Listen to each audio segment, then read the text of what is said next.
Hello again, hope everyone is doing well. Today's video is episode 7 of the top 10 highest AFL rookie card sales of the past week. I'm a tab behind. This week is for the week ending 30th of October 2022. Same as the past couple weeks, I'm going to be doing 5 Optimum sales and 5 other sales. Before I get into the weekly sales data, I just want to say I'm going to have a video with some physical cards in the next week, which I'm really excited about. Ended up picking up a collection from an Australian living in Canada, so that's going to be super exciting. I haven't seen a footy card in hand for about a year. But moving on to the data, this week's total sales were $112,731. This is down pretty significantly from the last couple weeks, about 90k down from last week and about close to 200 grand down from a couple weeks ago. So it really shows how much effect a new release has. And I'll be interested to see if this keeps trending down as we get further and further away from the release, or it stabilizes at around this level. The number of sales were 2,976, so once again pretty significantly lower from last week, about 700 less sales. So in 5th place for the Optimum portion, we've got Nick Decos and his copper DPS, numbered 82 out of 170, and this one sold for $473. In 4th place, we've got the same card as well, but numbered 96 out of 170, and this one sold for $493. We all know about these cards by now, very regular cards showing up on this list. The copper has gone down about $100 to $150 since release, so a pretty steep drop, but I would assume there's going to be a lot more drops in the near future as well. That's my prediction. Moving on to 3rd place, we've got Sam Darcy and his Platinum DPS. This one is numbered 8 out of 40, so a single digit number, and it sold for $480. This one was another even steeper drop off because only 3 weeks ago, this same card, the Platinum DPS, not the same number, but the same card, sold for $229 more. So in 3 weeks, it's lost about $230 in value, which is very material. It's about a third of the price. Another card that fits into this bracket in number 2, we've got Gibkiss and his Platinum DPS. This one numbered 12 out of 40 and it sold for $538. This card seems to be in and around the list every week, but it's slowly dropping each week as well. It's down $70 from last week, and from 2 weeks ago it's down $170. So a big drop off there as well. That brings us to number 1, the number 1 card of the Optimum sales for this week, and that is Nick Decos and his gold DPS, numbered 44 out of 85, and this one sold for $767.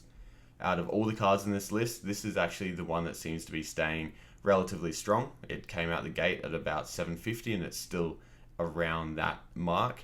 So although it's a super high price, I do think this is probably the most reasonably priced Nick Decos high-end signature from this release. The copper and the platinum are both wildly overpriced in my opinion, and that is probably why it's keeping its level rather than dropping off like some of the other cards. Okay, so moving on to the top 5 from other releases this week, and in 5th spot we've got Paddy Dale and his platinum signature from 2017 Future Force. This one is a low number, number 4 out of 50, and it sold for $138. 2017 Future Force, this is just about when I first got back into the hobby. It was just before this, and then 2017 Future Force came out, and I remember this release was just stacked with value. It had so many brackets of signatures, of parallels, of everything you could really ask for, and I hardly ever see sealed product of 2017 Future Force coming out for that reason, because when it was released, had so much value, people were breaking it down and then selling the singles for more than the box price. So personally, I'm hoping to find a sealed version of this release because I think it's going to be very rare in the years to come. In number 4 this week, we've got Archie Perkins and his gold DPS from 2021 Optimum. This one is numbered out of 85 and sold for $189. We've seen this card on the list before. It's actually up slightly from the last time it was on the list, $28 from about a month ago. So that's good to see. Archie Perkins' hobby is still staying strong. In number 3 spot, we've got Ollie Lord and his rookie from 2021 Supremacy. This card is numbered out of 85, and specifically, this one is his jumper number, number 30, and it sold for $250. Ollie Lord hasn't played a game of AFL footy, so this is very speculative. However, lots of people do rate him very highly, and as we all know, tall forwards, big forwards tend to grow at a slower rate, just like ruckman, for example, than midfielders or the smaller players. So having this card and his jumper number, and from a great high-end release such as Supremacy, if he was to break out next year, this could seem like a very cheap price all of a sudden. But either way, it's going to be a really fun card to speculate on for this buyer. In number 2 spot, we've got Zach Merritt and his DPS from 2014 Honours 1. This one is another riser, actually. This one sold for $305, and it's up $145 from the last time it was on the list. I think this sale is an example of high demand and low supply. There's just not many of these on the market right now, and Zach Merritt is a high-end player, especially if you're an Essendon collector. He's probably the number one Essendon player at the moment that you want to get your hands on, and he's definitely a smoky in the Brownlow every year for the next couple of years as well. I think he'll be around the spot. He wouldn't be my favourite, but he's the kind of player, just like Ollie Wines, that could put an amazing season together and take it out one year.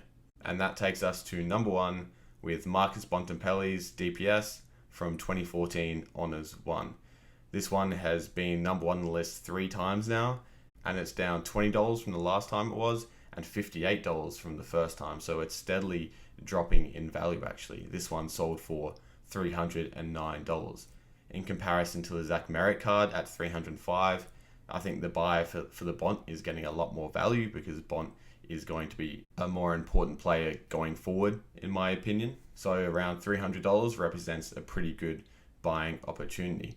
This one sold pretty much immediately when it was put up though, so I think it is likely that this is a bottom for this card. It could go lower, and that would make me even more interested, but in my mind, I think it can't go too much lower from this unless something happens to him early next season.